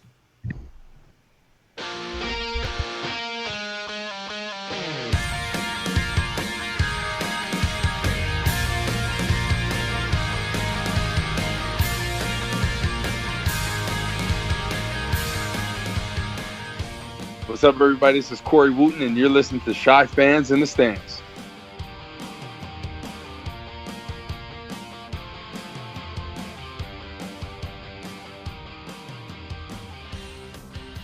And just like that, we're back, ladies and gentlemen. We're back. We had to recalibrate, and that's it. That's why Corey Wooten, a friend of the show. That's why we wanted John Vincent to give us a nice drop because, going forward, he'll be, a future commercial on Shy Fans in the Stands. Yeah, so we need some more. We appreciate everyone's contributions. And, I see when we're talking, sometimes I don't get to look at the chat because we're engaged in conversation here, and I like to look into your beautiful eyes, Joe and Mike. But that's right. I know, Chubbs and other people very fired up about this conversation when it comes to the coronavirus and how we should approach it. Mask, no mask, lockdown, no lockdown. I get it. I get the whole conversation is frustrating, and it's hard to, really understand what this is when every day it changes. But, it's my wife's a nurse and she's working with it every day. So you want to trust the health professionals. I don't know. It's always funny to me because, it's like, oh, don't listen to the health professionals, but let's listen to what I have to say about it. Everyone's got a different opinion when it comes to this thing, and I don't begrudge anyone, whether you're super precautious about this, because we talk, Jenny and I, when we talk about this, sometimes we're being over precautious in our mind because we want to make sure everyone's safe. But at the same time, I can also talk out of the other side of my mouth and say we haven't worn a mask at the grocery store. In Indiana, it's different. So I don't begrudge anyone that feels one way or the other on this. There's so much uncertainty. We've gone through so much as a country with this in the last 5 months. How to properly open society back up, get kids back into school, get people back to work. These aren't easy answers. So, we've got all this hanging in the balance, and I just think everyone has to keep an open mind, and we have to, everyone. That doesn't mean people that believe in the virus or don't believe in the virus or believe we should completely lift all restrictions or we should have restrictions. It just needs to be an open conversation because, I just don't feel like anyone has the correct answer. It's a really tough one to say. So I'm not judging anybody. Chubbs, you have your opinions. I respect it, man. And I'll be the first to say, if they open up the stadiums and say 20% of fans are coming in, I'm going to be one of that 20%. So we talk about being safe for our families and precautions, everything else. I'm going to take that risk. And at some point, I think that's what it does come down to is, what risks certain people are willing to take before we can get a vaccine, which may not come for months or a year. We don't know. We don't know is the overlying issue there. And that's what sucks about this whole thing. I fucking hate this thing. So I want it to just be over so my sports can go back to normal. The rest of it, just get out of my life. But, unfortunately, this is something we're dealing with. My wife deals with it every day at work, and everybody else is dealing with it every day. It affects everything. Just talking to school teachers about how they're trying to teach kids in class. You can't get a kid to sit down you got a 9 a.m. to 12 p.m. session with us, 40 kids, and little Billy won't sit still. Well, little Billy just runs away. Their parent has to sit there and listen to the class because you can't stop the whole class because Billy won't sit still for an hour. So little Billy's being an asshole. Little Billy won't sit Billy. the fuck down. Damn it, little Billy. And guess what? Now Billy's education is being affected, and it could be going forward this year. You got parents that can't get to work because their kids aren't at school, and they got to teach them school every day. It's a lot. And so I'm kind of lucky where I'm in personally in my situation. Our daughter's only 2. She doesn't know what's going on. Both of us have worked the entire time. I rarely wear a mask. So I'm not going to judge anybody about anything here. But I also am not going to judge the people that are wanting to still be over precautious about this. People have lost loved ones. The numbers don't lie. We've had a lot of people die from this in the last 4 months as well. So complicated issue. That's all I'm trying to say before we completely move on from the damn coronavirus. That's right. Little Billy. Asshole. No scoops for you. No scoops for you. When you hear that, that means the world-renowned, world-famous No Scoops for You segment has begun. My name is no. My sign is no. My number is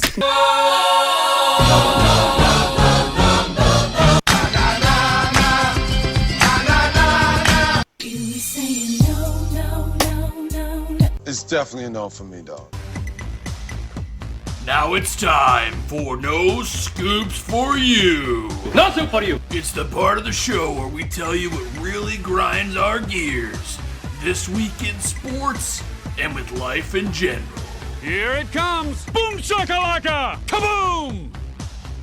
DeSean Jackson is being accused of anti-Semitism for sharing a social media post quoting Adolf Hitler. The Eagles wideout responded, "Anyone who feels he has hate towards the Jewish community took the post the wrong way," then reposted the quote highlighting one portion of the text. Former Eagles president Joe Banner called the posts, quote, absolutely indefensible. StopAntisemitism.org tweeted at the Eagles owner and GM asking if they were cool with Jackson quoting Hitler and also proclaiming he was right. CBS 3 reached out to the Eagles but has yet to hear back. Katie Johnston for CBS Philly. Yeah, guys, so my no scoops of the award this week. DeSean Jackson made it pretty easy for me.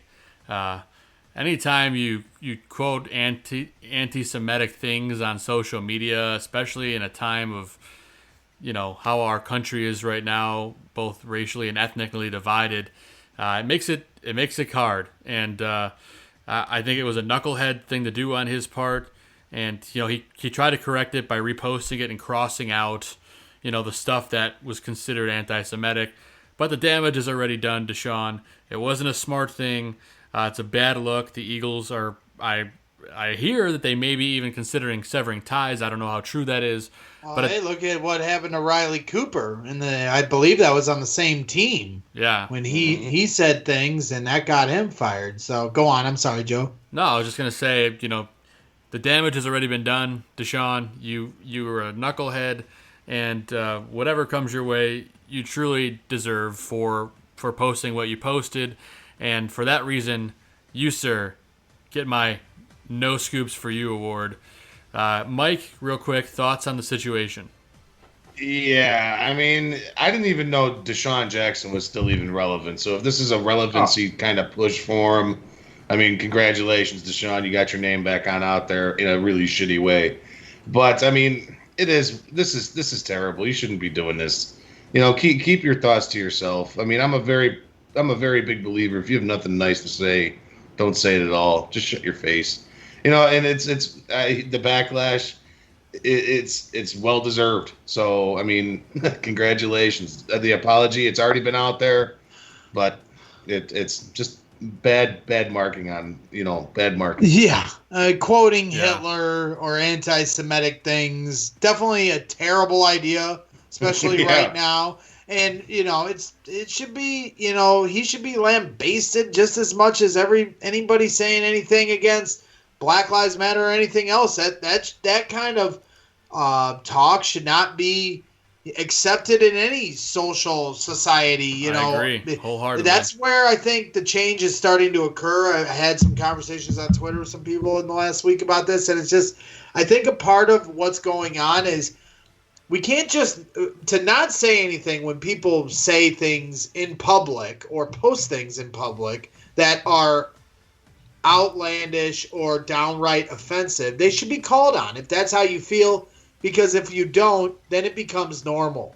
And just being an innocent bystander and turning away when you don't like something isn't good enough. You got to call people to the mat. And if DeSean Jackson's going to spout anti-Semitic things, he should be called to it, and maybe even his job should be held to account to it as well. You represent the Philadelphia Eagles organization, and I'm sure there's more than a few people that are highly offended by that, and all people should be when you're talking about that kind of thing. And another part of this that I think should be a lesson learned, because you can see that DeSean tried to correct himself for what message he was trying to convey, which is I don't know what. Neither do I. but here's my point to it all too. Quit sharing memes or copy and pasted diatribes that don't belong to you and saying these are my words, because that's when you can get in trouble. Case in point, DeSean Jackson right here, sharing a meme that he didn't fully research or look at and just saying, yeah, this is how I feel, and boom, now you represent that. I see a lot of that crap on Facebook too, a long diatribe, and you think that this person is posting so eloquently, and then at the bottom it says, copy and paste and share along to my friend because this is how I feel. Really, this is how you feel. You just shared it and copy and pasted. How about use your own words? No Stand doubt. for what you believe in.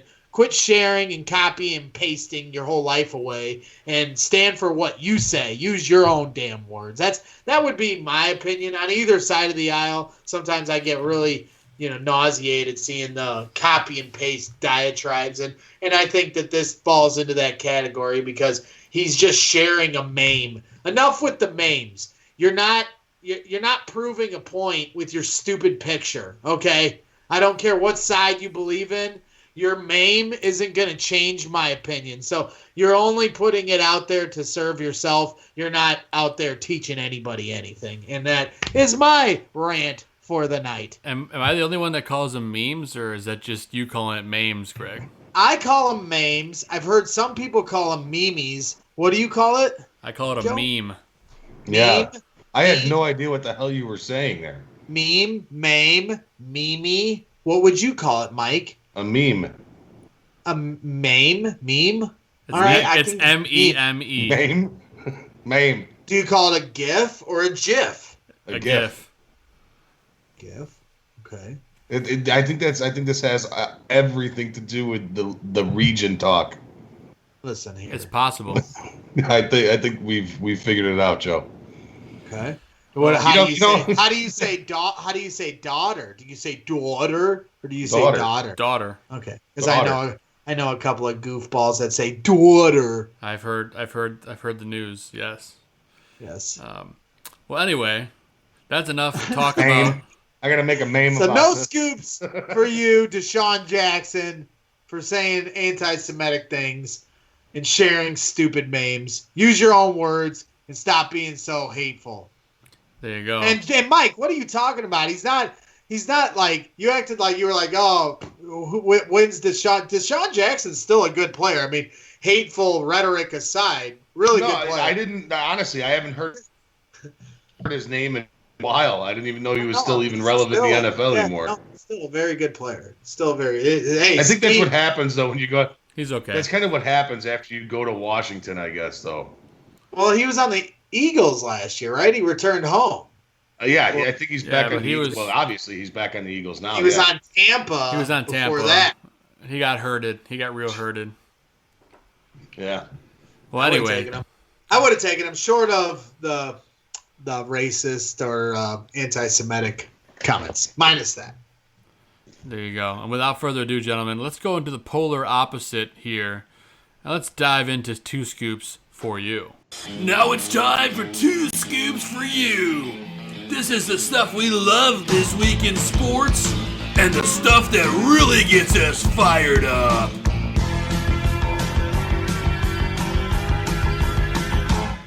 Scoops, 2 scoops. We've got your Tuesday scoops. Please, Greg, please. Under 2 hours, please. Joe likes sports almost as much as Star Wars. Don't be duped. Everybody wants 2 scoops.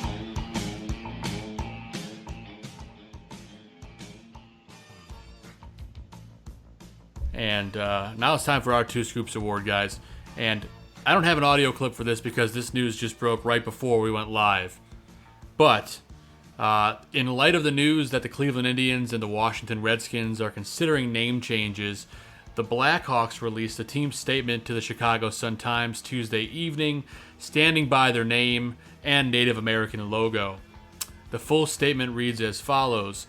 The Chicago Blackhawks name and logo symbolizes an important and historic person, Blackhawk of Illinois, Sac and Fox Nation, whose leadership and life has inspired generations of Native Americans, veterans, and the public. We celebrate Blackhawks' legacy by offering ongoing, reverent examples of Native American culture, traditions, and contributions, providing a platform for genuine dialogue with local and national Native American groups.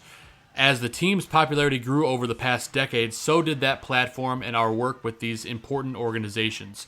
We recognize there is a fine line between respect and disrespect, and we commend other teams for their willingness to engage in that conversation. Moving forward, we are committed to raising the bar even higher to expand awareness of Blackhawk and the important contributions of all Native American people. We will continue to serve as stewards of our name and identity, and will do so with a commitment to evolve. Our endeavors in this area have been sincere and multifaceted, and the path forward will draw on that experience to grow as an organization and expand our efforts.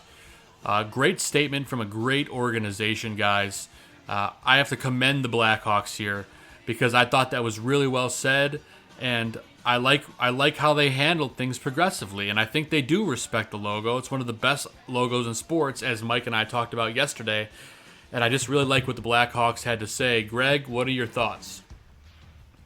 This is an interesting one, and I think another tricky answer. I mean, I'm not much of a hockey guy, so I'm not a diehard Blackhawks fan that would hold on to that logo and that name as tightly as I would if I was a fan of those teams. And I know that there are listeners that are huge diehard Blackhawks fans, and I know Mike and Joe, you guys are as well. But I just think, I mean, look at what's going on with the Redskins right now.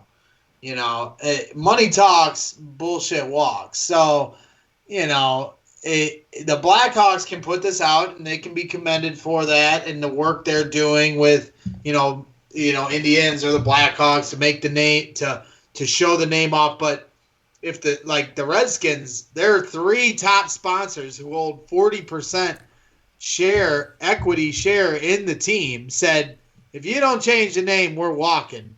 And the Redskins for years said, we ain't ever changing the name. No sirree, Bob. And then one day when McDonald's and Coca-Cola and what was their big sponsor? FedEx. And the name, the field is named FedEx Field. They said, well, guess what? We're leaving if you don't change the name. Now all of a sudden they're going to start changing the name. So, you know, I think it's important for the Indian community to come out and say how they feel, you know, because this whole cancel culture, as they're calling it now, I think there is a fine line that people have to play on this, and, you know, just wiping everything away and it's great. You know, did the Indians ask for the Blackhawks name to be moved off or not? Is this like one of those things I saw somebody say, like with the Black Lives Matter thing, they're going to do a different national anthem for football games this year. And I saw some people go, did we even ask for this? Or, you know, we were asking for, you know, social equality. You guys are changing a song, nice gesture, but we want real change for people. You know, is that fall in these lines? Do the Indian people even care about this? I don't know personally. I think they're the ones that have to answer the question of whether or not it's offensive. You know, I see some people go, it's not offensive. Well, it's not to you. I'm not one to say it's does the Blackhawk logo offend me? No. So I'm not trying to change it. Don't get me wrong here, but I'm just saying, I'm looking at what's going on with the Redskins right now, and they tried to hold strong and not change the name until the money, you know, so whoever sponsors the Blackhawks and holds 40% of their shares, if they start threatening to leave, because the other thing that happens is, you know, who's going to come in if FedEx and the other sponsors leave? Who's going to come in and take their role and go, oh, we don't care that you aren't changing the name. We're going to sponsor you. That now you're the brand that signs off on. People are going to avoid it, especially when big corporations like FedEx are saying no to it. So I think it's a follow the it becomes a follow the leader kind of thing. Yeah, I think part of the problem, Greg, is like what people aren't really connecting the dots on is a Blackhawk isn't like a slur or like a nickname. That's what they were called. A Redskin is legit like a slur it'd be like you know, a team being like, you know, the Cleveland Caucasians, you know, Cleveland Whiteskins. Or you can't do that. It's not right. Right. Yeah, exactly. So I get there's a difference and an argument to be made, and that's where cancel culture goes too far and says, burn it all down. Let's take the Redskins are going. Let's take the Chiefs and the Indians and the Blackhawks with them before we have an open dialogue of what falls under the category of offensive and what doesn't, instead of just painting a picture. And I think people want a more nuanced discussion, and I think that's where people get pissed when things are so easily just wiped away or dismissed before it's like, hey, slow down, let's talk about, how we can appreciate this, and it's like I said, it's another complicated. We've had a lot of more. There's another serious episode of Shy Fans in the Stands, but hey, I'm just giving my opinion here when it comes to this. I just see, it's like almost like a bully tactic, and that's why it's probably not okay to do it in this way. Like, the team should want to change for themselves, for the sponsors to threaten to take the money away for them to change. Is it really a genuine thing then? So it's like, but at the same time, like you guys, like Mike just pointed out eloquently, as why the Redskins name is actually an offensive term as opposed to the Blackhawks. Fine.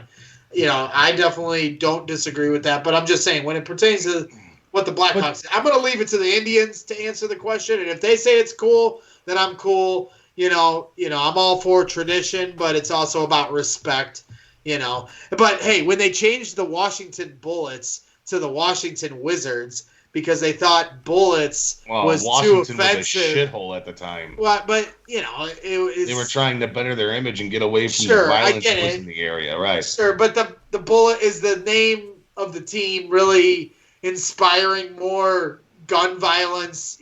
No. What's the crux of the problem? All these things that are kind of on the surface you want to change, but change the heart of the issue. Don't worry about team names. You know what I mean? I don't know.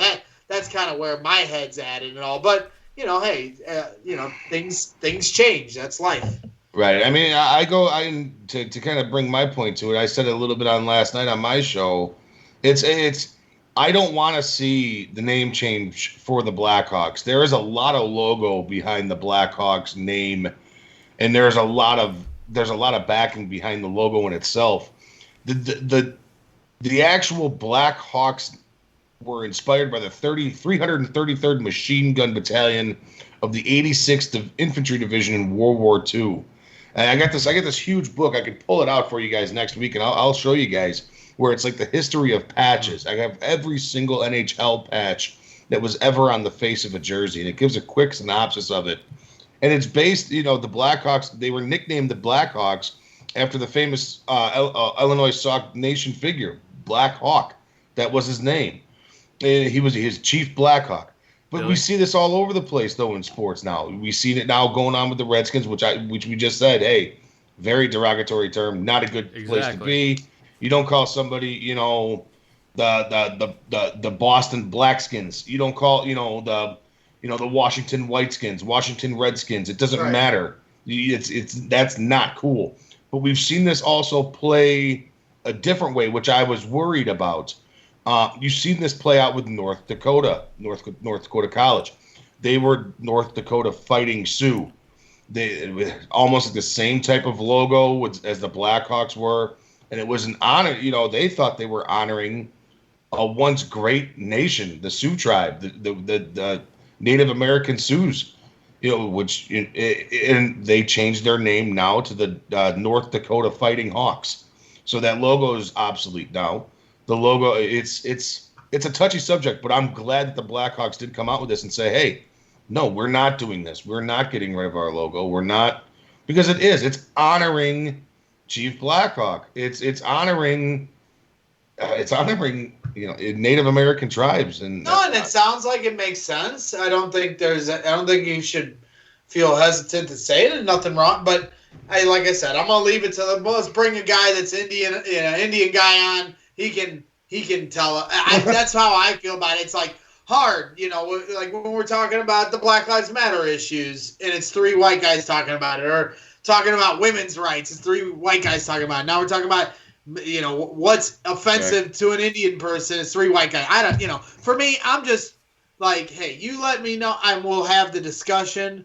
But to me, who's the one, I agree. Redskins got to go. But the other ones, the discussion should be more fair. And I think the Blackhawks, kind of defended it properly and showed the awareness and the money and the everything they're trying to bring to it. So yeah, like I said, I'm indifferent about it. I'm all about, to me, it, like, obviously Redskins is offensive to change it, but I can imagine Redskins fans are like, that's to change your team name has got to be weird. And obviously, I've heard Redskins fans will pull out an article of an Indian guy saying that he's not offended by it. Fine, that's why it's like a case by case thing, and it's hard to. But once it becomes majority rule, even if there's a few that are upset about it, you gotta go with the majority. And if everyone says it's gots to go, it's gots to go. But it's just, to me, like I said, I don't know how genuine it is when it's FedEx threatening their money.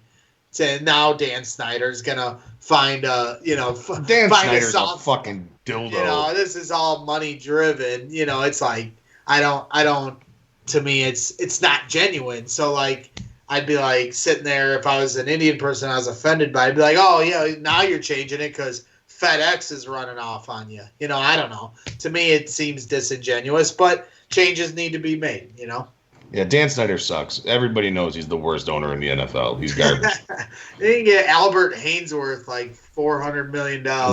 Yeah, to watch his ass just sit there on the sideline. Somebody else got $500 million here. At least somebody's having a good 2020. Patrick Mahomes. Yeah, no shit. We didn't even touch on that today. This is the Mitchell Trubisky fan club show, Mike. We don't talk about Patrick Mahomes, okay? Patrick Mahomes, yeah. Yeah, Mahomes. Psh, that's how I feel about him. Who needs Super Bowls and MVPs? Yeah, who wants a Super Bowl? We just saved ourselves $500 million, right, guys? I mean, we're lucky. Oh, yeah. Yeah, so. All right, well, when you hear that, that means it's time to wrap this baby up, and Greg will be doing shout-outs for the next 30 minutes. That's also what There we go. Those two things. It's time to wrap Greg it up. doing his best Phil. Greg's going to do his best Phil impression, and that's to carry on shout-outs for far too long. So, again, I want to shout out my guys, Fat Mike and Joey Two Scoops, for, helping drive the bus along here. Shout out to John Vincent, singer of the national anthem of the Chicago Cubs, and, of course, his new podcast coming out soon, July 16th, the What's Good podcast. Make sure you check it out. We'll be sharing the link along so you guys can find that. And, shout out to everybody in the chat for hanging out. We appreciate everybody. We didn't know exactly. We were excited to bring John on, talk a lot about different things. It's coming up on baseball season, but we got into some real deep stuff. So we appreciate you guys hanging out with us tonight, and joining in on the more deep conversations on the Barroom Network. We got sports coming up soon, but, until then, we'll hit to the heart of things. And we appreciate John Vincent and all the strong words he provided to our listeners and to us tonight. They truly were meaningful in a big way, and he certainly does bring a lot of joy to people. If he's still listening, I want him to know that again. And again, shout out to, again, everybody in the chat. And we've got some great shows here coming up. Still this week on Bears Barroom Radio Network. Tomorrow morning, on the Mike North Advantage with Aldo Gandia. Mike North, we have another former Chicago Bear great coming on to the show. We've got Kevin Butler, the Butthead, coming on the Mike North Advantage. How about it, guys? Yeah, that's awesome. That's a big time right there. Yeah. Butthead. I wonder if he could still kick. I'd take him over Eddie Pinheiro, I feel like. I don't know how good I feel about Eddie. We'll see this year. He didn't finish very well. He didn't finish his season very well. But nobody did. But nobody did. So I digress. Shout out to one Mark Shanowski, the newest member of the Barroom Network. Just recently announced here, Mark's gonna do a basketball podcast with David Schuster. David's doing a lot of different things here. He's got a new show coming up with Greg Gabriel as well, breaking down some NFL stuff. So a lot of fun things happening here at the Barroom Network. A lot of big time names coming in here, and really fun to see. And Mark Shanowski just adds to a already really impressive list of shows and hosts and personalities here on Bears Barroom Radio Network. And welcome, Mark Shanowski. Your talents are just amazing. I've been watching Mark Shanowski cover the Bulls for decades. So really a real thrill to have him on the network. So shout out to you. Look forward to that. Les Grobstein and David Schuster, as I said, just had their 5th episode of their podcast just drop here today. So make sure you go check that out on the streams. And Joe, do you want to give us any update on what's to come for I Have a Stream this week? Yeah, so I'm not going to be on this week's episode because I've got some plans. But it sounds like the guys are shooting to go Friday night. So I think you're going to see Tooch, Dan Aguirre, Aaron Mikulski, and then I don't know who Tooch is going to pull in, if anyone else, or if they're just going to go the 3 of them. But they'll be talking Perry Mason and lots of other fun streaming stuff. Definitely Hamilton, stuff like that. You're not going to want to miss it. I saw Hamilton live. That's enough Hamilton for Greg. I like musicals, don't get me wrong, but it was singing all the way through. There was no point where they stop singing and do a little dialogue. I need my dialogue with my singing. So Hamilton, for me, not my thing. But, appreciated the story nonetheless. And shout out, who else am I going to shout out? I got to shout out a lot of different people. I can't forget anybody else. Shout out to my 100 Proof guys. We're taking the day off tomorrow. I just got word. Yeah, we got some things we're doing, and so that means that the giveaway for the Versus Cancer Foundation will be extended a week into next Wednesday. Oh boy! I'm gonna tweet out the link so everyone can still donate. We're gonna keep that open. Winners still to be announced, so don't worry. Your money's still gone to a good place, and you're still entered in the drawing. The Allen Robinson jersey's still on the table. The bobbleheads are still on the table. The Bears 100th year celebration book still on the table. And so make sure you donate, as little or as much as you can. $1, $5, $10 will enter you in the drawing. And all the money, 100% of the proceeds, go to the Versus Cancer Foundation. And again, that's for kids with cancer and the Pediatric Brain Tumor Foundation. So really great cause. And great job, Greg. Got another week to tune in or to donate. So we'll announce the winners next week. We look forward to that. And I'm just trying to make sure I don't miss anything before I throw my shout-outs your way. I get nervous. This is when I start rambling, and I'm like, who have I forgotten? So I guess I'll throw it to you, Mike, and if I forgot anything, I'll cut you off as I always so graciously do. All right. Well, during your whole tangent there, I typed 2 emails and checked my bank account. So thank you for giving me that time. Oh, come on. That wasn't even close to Appreciate a real shout-out. You don't even know. You don't know what a real shout-out is until you sit through a Phil shout-out, sir. I want to shout out everybody in the chat. Thank you guys again for coming on with us again tonight. Without you guys, I've said it before, I'll say it again. Without you guys, we don't do this. We love you guys. We love you guys hopping in the chat with us, giving us good questions, hearing from you guys each and every week. It's amazing. Keep coming back. We really do appreciate it here. Shout out to our guest tonight. Amazing stuff out of John Vincent tonight. The show went completely different than a way that I thought the show was going to go, and it was fantastic. I loved every second of that interview. Shout out to you, Greg. Shout out to you, Joe. I appreciate everything that you guys did here. Thank you for having me on yet again this week. I love coming on here and talking sports with you guys and interviewing all these wonderful guests that we keep on having it. And yeah, man, it's everybody. You guys are awesome. I love you guys. Thank you. You guys are the best. Thank you. And that's all I got, man. That was very nice. Attaboy, Mike. That was very good. That was very nice. That was magical. Love everyone. Mike. Everybody love everyone. Meatball Mike, Pack Mike, Fat Mike loves everyone. I do. And I mean, you guys covered everybody. Didn't really leave anybody for me to shout out. So I'm going to go ahead and shout. Wait. Now I'm going to cut you off. Also, before I forget, Dan Aguirre just dropped his latest Inside the Mind of Dan Aguirre. He did breakdown, or he did, a throwback to, old Bears games, and the woes of going through some of the trials and tribulations. I actually haven't, I was going to listen to it at work today, but it was so hot outside, as Mike can attest to. My phone, if I put it in my pocket, was literally like burning my leg on fire. So I like to listen, sometimes put my earplugs in and just listen from my phone at work, but I wasn't able to today. But Dan Aguirre just dropped his latest podcast, and Dan's an incredible talent here at Bears Barroom. Make sure you check it out. Love Dan, and he's going to be on I Have a Stream coming up on Friday, so make sure you listen to him on both shows. Yeah, Dan's kick-ass. And there you go. And I'm just going to shout out Aldo Gandia, the Godfather, for the network and for joining us on the Fat Mike Show earlier this week, and for just running this kick-ass network and bringing all this top-notch talent. So huge shout-out to Aldo. And then, Greg, this isn't really a shout-out, but I got to give a shout-out to Ben Affleck because he's going to return as the Batman. I don't know. I was done with Batfleck. I was done with it.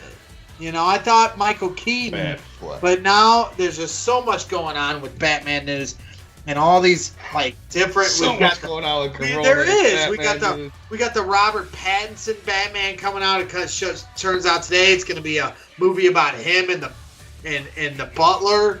You know, I'm like, what is this? Then we find out Batfleck's still in play. You know, I thought we were scrapping that Batman. I'm not sure how I felt about Batfleck. You know, I give a buddy on Twitter a hard time about my hate for Batman versus Superman because I just thought it was not well done at all. Rushed. Every scene was silly. And the whole movie's called Batman versus Superman, and they fight for 3.5 minutes. And then when they do fight, it's ended because Batman says Martha, Superman's mom's name. You're not wrong, Greg. What? I said you're not wrong. Yeah, it was just poorly put together. And then Suicide Squad, another shit show put together. So I don't even know what they're doing, but I'm encouraged by, you know, the return of Michael Keaton and Michelle Pfeiffer. Now I'm hearing Batfleck, and then this whole Flash. How are they going to make Flash, you know, connect the dots? I'm seeing, Joe, did you see the thing where they said Flash is in the background of Batman Returns? Batman Returns. Now, I watched a clip, Joe. Did you see what they're trying to say? Yeah, there's a guy wearing the old school Flash helmet that walks by. I need to watch the clip again. My gosh, was this superimposed? Because I watched it and I didn't see it. So it's the old school Flash helmet. So it's not the helmet that you think it is. I'm not looking. Okay, I need to get a picture of the old school helmet. Yes. So did they purposely do this? I'm so confused. What is going on here? Did someone... DC does not know how to do the movie. Did Tim Burton just completely mindfuck us by putting an Easter egg in a movie with the intention of using that Easter egg 40 years later? 30 years later? I think it was just an Easter egg that just was going to be for fun, and it ended up working. So how come if it was an Easter egg in Batman Returns, which came out in like 1992... how come this is the first time ever hearing of this Easter egg? Has anyone ever reported on this before all this news started coming out with Flash? Yeah. Oh, okay, that's his hat. And I can somewhat remember that now. The old school hat. I didn't see it. What is it, Joe? Pull it back up. Yeah, the old school tin. Oh, right. Looks like a tin bowl on his head, and then he's got the wings on the side. You know, It's the old school Flash Gordon. It's a World War I Army helmet. The one that got high with Ted, the talking teddy bear. Exactly. Flash Gordon. Yes. Flash! Oh! Savior of the universe. Yes, that Flash. So I guess I gotta watch that video again to see if the Easter egg appears. But yeah, we've been finishing our shows with Batman talk, and you know I have no problem finishing every show with Batman talk. That's right. The best Batman is the one with the Joker as Heath Ledger, whatever his name is. Ledger, thank you for your contribution. Did you just call him Heath? Did you just call him He Heath? called him Heath Ledger. God rest his soul. Is it Heath or Heath? It's Heath. You just made fun of me for me. I don't know. I don't called Heath Ledger. I don't know the guy's Ledger. name. I don't know how to pronounce the guy's name. It's Heath. Heath. Like a Heath bar. Heath bar. Yeah. I thought it was, Heath? Yes, Heath. All right. Yeah, Heath Ledger. Rest in peace, Heath Ledger. A great Joker, but not to trash a man's legacy or anything like that, because he did a great job with it. I'm gonna go make a bunch of memes of Heath Ledger. Yeah, memes. That's right. Yeah. Jack Nicholson. I don't know. I thought he did a fantastic job, and then the latest Joker. I thought all three were different. Each one had a different spin. Oh man, put me on the spot. I probably have to go with Jack Nicholson first, but maybe I'm just partial to the early Batman. Dude, no way. Jack Nicholson's fantastic. He's great as the Joker. Amazing Joker.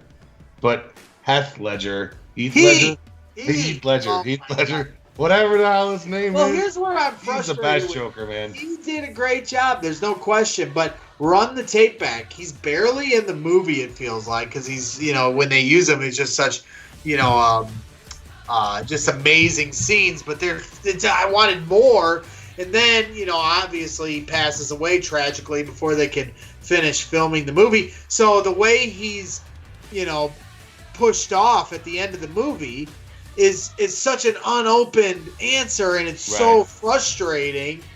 I don't know. That's why I almost have to give the edge to Jack Nicholson, because he went out the right way, but as far as villains go in movies, I'm not talking about in real life. So, but great conversation. I always love Batman conversation. Batman is number one superhero, better than Superman, better than Iron Man. Is Batman a superhero though? Batman is a superhero, and the reason he's a badass superhero is because he's just a person and a rich dude who just does this with his money and he's not like these other guys who need superpowers. He just does it with his badassery. And then Iron Man is in that same mold, but I put Batman over Iron Man if we're gonna put our rankings together. Yeah, I'm taking Wolverine. I think he's the best superhero. He is a great one, but it's like a cheat code with him, so that's not fair. Right. That's right. So we should do that 1 week. Best superheroes. 1 week we will do the best superheroes, and then hopefully after 3 or 4 episodes of superhero talk, we will bring a superhero onto the show. That's you go. Yeah, well, we'll see. I don't think Batman's a superhero. Well, nobody gives a shit what you think, Mike. So that'll wrap us up. That's not very nice. That'll wrap us up for Where's the night. my drop, damn it? You'll get a drop when we find a perfect spot for one. You got to say something ridiculously stupid like I do every week on this network. So that wasn't very nice. We'll do it for the night. Again, want to thank everyone in the chat for hanging out all night and listening to us ramble. Lady Bear, ISO Bob, Joe's Pops, Dan Kelly, all these guys. Josh, my good buddy Josh Cavalcanti, my beard gang. I took a picture with him. We both had really long beards. We just shaved them off recently. Appreciate you hopping in and hanging out tonight, Josh. And everybody, for hanging out all night. And Chubbs, even Chubbs is as fired up as he gets in our chats. We respect all opinions at the Barroom Network, and we don't try to silence anyone. And we appreciate Chubbs' passion for conversation. I love Chubbs, and I look forward to seeing him in a chat here real soon on the Barroom Network. But again, want to thank everybody, and one more time, thank you, John Vincent, national anthem singer of the Chicago Cubs, but more importantly, an inspiration to many people in Chicago for the good charitable work that he does. And I truly believe that he has found his purpose in life, and it's not just, making people happy with his voice, but making people happy by sharing his feelings and his thoughts. And I thought he did that today, very, very eloquently and in a perfect way. So again, shout out John Vincent, and shout out to my guys, Fat Mike, Joey Two Scoops. I'm Greg Braggs. We will see you next week on Shy Fans in the Stands, and we'll be 1 week closer to opening day. So that means hit it, Nancy.